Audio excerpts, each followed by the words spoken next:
Hello dear students, in today's lecture we will discuss on photosynthetic pigments and their role for photosynthesis. तर last लेक्चरमध्ये आपण पाहिलं आहे की ॲक्च्युअली फोटोसिंथेसिसची साईट कोणती आहे. So that is the chloroplast. या क्लोरोप्लास्टमध्ये मग आपण सिस्टीम पाहिली की क्लोरोप्लास्टमध्ये याप्रमाणे मग सनलाईट ॲब्झॉर्ब केली जाते and for absorption the chlorophyll pigments are responsible. या क्लोरोफिल पिगमेंटमध्ये ही सनलाईट ॲब्झॉर्ब केली जाते, वॉटरचा वापर केला जातो आणि मग हे क्लोरोफिल पिगमेंट ॲक्टिवेट होतात, त्यापासून ATPच्या स्वरूपामध्ये एनर्जी तयार होते and that energy will be use for next dark reaction. दोन रिॲक्शन आपल्या फोटोसिंथेसिसमध्ये पाहायला मिळतात किंवा दोन स्टेप आहेत. फर्स्ट स्टेप आहे लाईट रिॲक्शन, सेकंड आहे डार्क रिॲक्शन. ओके, तर मग सुरुवातीची जी काही स्टेप आहे ज्याला आपण लाईट रिॲक्शन असं म्हणतो, तर या लाईट रिॲक्शनमध्ये क्लोरोफिल पिगमेंट किंवा जी काही फोटोसिंथेटिक करणारी जी काही सिस्टीम आहे ती फार या ठिकाणी महत्त्वाची आहे. मग फोटोसिंथेसिस करणारी जी सिस्टीम आहे की जी क्लोरोप्लास्ट हे जे काही ऑर्गेनेल्स आपल्याला सेलमध्ये पाहायला मिळतात, तर त्या ऑर्गेनेल्समध्ये जे काही थायलॅकॉइड्स आहेत त्या थायलॅकॉइडवरती आपल्याला ही सिस्टीम बघायला मिळते आणि त्या सिस्टीममध्ये ॲक्च्युअली ही लाईट रिॲक्शन झालेली आपल्याला दिसेल. बरोबर, या ठिकाणी दिसते बघा, ही लाईट रिॲक्शन आहे. लाईट रिॲक्शन करणारी सिस्टीम आहे, फोटो सिस्टीम आपण ज्याला म्हणतो, या पूर्ण थायलॅकॉइडवरती असणार आहे. या थायलॅकॉइडमध्ये याप्रमाणे इकडून सनलाईट जी आहे ती ॲब्झॉर्ब होईल, वॉटरचा वापर त्या ठिकाणी केला जाईल आणि पर्यायानं या ठिकाणी हे ATP तयार होतात आणि प्लस ऑक्सिजन जो आहे तो लिबरेट झालेला आपल्याला पाहायला मिळतो पहिल्या स्टेपमध्ये. ठीक आहे, नंतर मग या ATPचा वापर करून मग हा जो काही कार्बन डायऑक्साईड आहे, हा कार्बन डायऑक्साईड या ठिकाणी फिक्स केला जातो आणि that will finally converted into food material. अशी ही जी काही साधारणतः फोटोसिंथेसिसची सिस्टीम आपल्याला पाहायला मिळते. त्यानंतर मग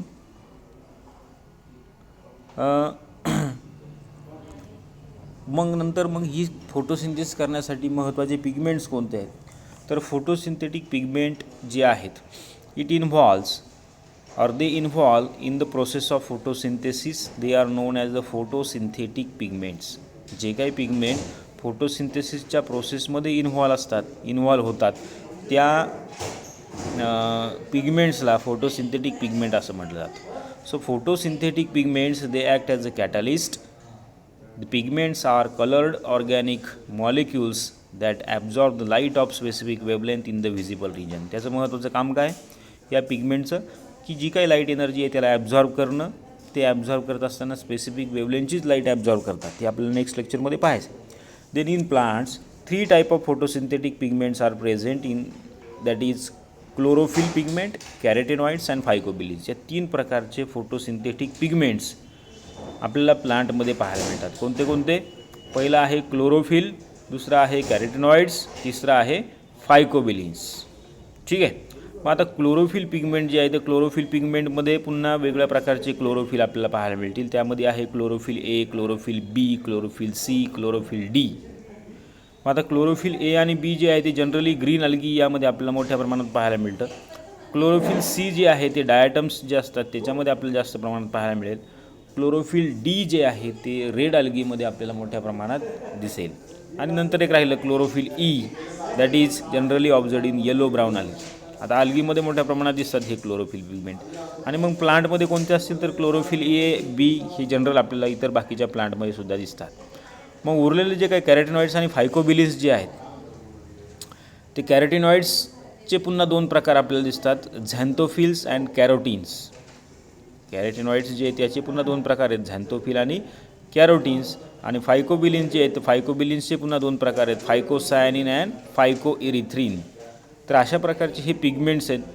दॅट इज क्लोरोफिल A आणि B are widely distributed in green algae and higher plant. सगळ्यापैकी कॉमन जे आहे ते कोणतं आहे, क्लोरोफिल A आणि क्लोरोफिल B. सो सुरुवातीला पाहूया क्लोरोफिल काय आहे. तर chlorophyll are the organic compound which contain carbon, hydrogen, oxygen, nitrogen and magnesium. So they are soluble in organic solvent as a mixture of ether and acetone and insoluble in water. So they are magnesium porphyrin compounds की ज्याच्यामध्ये मॅग्नेशियमचं content आपल्याला पाहायला मिळतं. and these porphyrin ring consist of 4 pyrrole rings joined by CH bridge, a long chain of carbon atom. You can observe in the chlorophyll pigment that is called as the phytol chain. Okay, so they are present in phytol chain and they forming this pyrrole ring. मग आता या chlorophyll पिगमेंटमध्ये मग सांगितल्याप्रमाणे पहिला जो काही महत्त्वाचा pigment आहे तो म्हणजे क्लोरोफिल ए. त्याचं केमिकल स्ट्रक्चर असं बघा C55H72O5N4Mg मॅग्नेशियम, एवढे कंटेंट त्या क्लोरोफिल एमध्ये आपल्याला पाहायला मिळतं. So it is dark green or blue green pigment and molecular weight is 893. Chlorophyll A जी आहे कसं आहे, डार्क ग्रीन आणि ब्ल्यू कलरचं आपल्याला हे पिगमेंट पाहायला मिळतं आणि generally it can convert the absorbed light energy into chemical energy. आणि या सगळ्यामध्ये आता बघा तुम्हाला शेवटी पूर्ण सांगणारच आहे मी, पण सगळ्यात सांगतो क्लोरोफिल ए बी सी पैकी सगळ्यात महत्त्वाचं म्हणजे क्लोरोफिल ए आहे की जे मेन रिॲक्शन सेंटर आहे की जे ॲक्च्युअली ॲब्झॉर्ब केलेली जी काही लाईट आहे त्या लाईटला केमिकल एनर्जीमध्ये कन्वर्ट करतं. So hence it is called as essential pigment or reaction centre and chlorophyll A is present in the different forms. Okay, ते पुन्हा वेगळ्या फॉर्ममध्ये आपल्याला प्रेझेंट असलेलं पाहायला मिळेल. Out of these 2 forms are highly reactive and they are act as a reaction centre. Which are these 2 forms? They are chlorophyll A 680 and chlorophyll A 700. या दोन वेवलेंथची लाईट जी आहे ती स्पेसिफिकली या क्लोरोफिल एकडनं ॲब्झॉर्ब केली जाते आणि त्याचं कन्वर्जन केमिकल एनर्जीमध्ये केलेलं आपल्याला पाहायला मिळतं.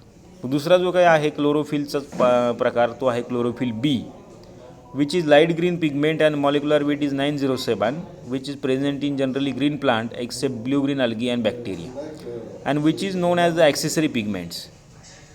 हे जे त्याला ॲक्सेसरी पिगमेंट असं म्हटलं जातं की जे काय करतात पुन्हा लाईट एनर्जी ॲब्झॉर्ब करतात आणि ते क्लोरोफिल एकडे ही लाईट एनर्जी ट्रान्सफर करतात. ते स्वतः डायरेक्टली कन्व्हर्जन करू शकत नाहीत. So they do not convert light energy into chemical energy. तिसरा प्रकार आहे कॅरोटिनॉइड्स.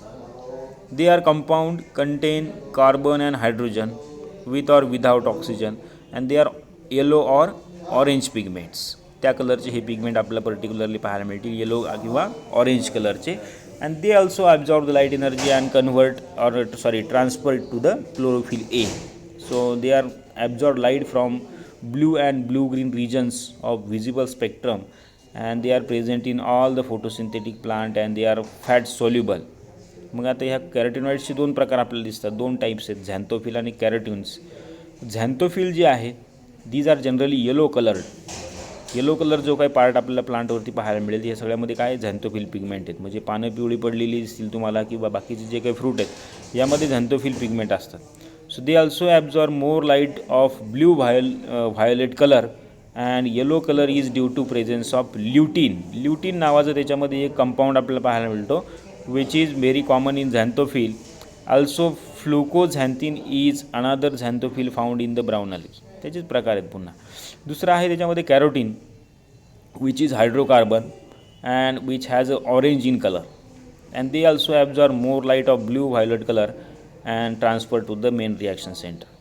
नंतर तिसरं फोटोसिंथेटिक पिगमेंट आहे that is we called as the phycobilins and these are water soluble compounds associated with small granules attached with the lamellae. Generally they are attached with the lamellae and they are present in the cyanobacteria and red algae. They are of 2 types, phycocyanin and phycoerythrin. Phycocyanin जे आहे ते bluish green कलरचं आहे which is generally found in the cyanobacteria, blue green अल्गियामध्ये आपल्याला पाहायला मिळतं. फायकोइरिथ्रिन जे आहे ते रेड कलरचं आहे which is found in the red algae किंवा इवन प्लांटच्या जे काही रेड कलरचे फ्लावर्स असतील त्या फ्लावर्समध्ये सुद्धा आपल्याला हे कंटेंट पाहायला मिळतं. मग आता याचा रोल काय बघा, या पिगमेंटचा रोल आहे पहिला महत्त्वाचा म्हणजे लाईट एनर्जी ॲब्झॉर्ब करणे. The accessory pigments like chlorophyll A, chlorophyll B, carotene, xanthophyll absorb light energy of the different wavelength. Second one is conversion of light energy into chemical energy. जी काही light energy absorb होणार आहे तिला convert करायचं chemical एनर्जीमध्ये. ती पुढची process आहे actually, directly काही कन्व्हर्ट होत नाही पण त्यापासून सुरुवातीला ATPs जे आहे ते तयार होतात. So chlorophyll A which is absorb light energy and define the wavelength and also from the accessory pigment. Third one is transfer of light energy. बाकीचे जे काही ॲसेसरी पिगमेंट आहेत हे लाईट एनर्जीला ट्रान्सफर करतात मेन रिॲक्शन सेंटरकडे, जसं की मग chlorophyll बी आहे, कॅरोटिनॉइड्स आहे, फायकोसायनिन आहे, झॅन्थोफिल आहे. त्यानंतर चौथा एक महत्त्वाचा रोल आहे फोटोलायसिस ऑफ वॉटर. जे काही क्लोरोफिल ए आहे मॉलिक्युल्स ते काय करतात, वॉटरचं स्प्लिटिंग करतात आणि त्यापासून ऑक्सिजन आणि हायड्रोजन जो आहे तो वेगळा केला जातो इन प्रेझेन्स ऑफ लाईट पहिल्या रिॲक्शनमध्ये. आणि मग हाच वेगळा झालेला ऑक्सिजन जो आहे तो पुन्हा वातावरणामध्ये लिबरेट होतो. मग एक लक्षात घ्या, ऑक्सिजन जो काही फोटोसिंथेसिसमध्ये लिबरेट होतो, तर हा ऑक्सिजन कार्बन डायऑक्साईडपासून न होता वॉटरच्या मॉलिक्यूलमधला आपल्याला ऑक्सिजन लिबरेट झालेला पाहायला मिळतो. So this is release of oxygen due to oxidation of water molecule in presence of light and chlorophyll A oxygen which is liberated. हे महत्त्वाचं फंक्शन आपल्याला या पिगमेंट सिस्टीमचं झालेलं पाहायला मिळेल. ठीक आहे. आता नेक्स्ट लेक्चरमध्ये आपण कोणत्या प्रकारची लाईट फोटोसिंथेसिससाठी वापरली जाते हे पाहणार आहोत. पण आजच्या ह्या लेक्चरमध्ये हे लक्षात घ्या की या 3 प्रकारचे पिगमेंट सिस्टीम आहे, क्लोरोफिल, कॅरोटिनॉइड्स आणि फायकोएरिथ्रिन किंवा फायकोसायनिन. त्यापैकी क्लोरोफिल ए जे आहे ते महत्त्वाचं आहे, which is known as the main reaction centre. Thank you.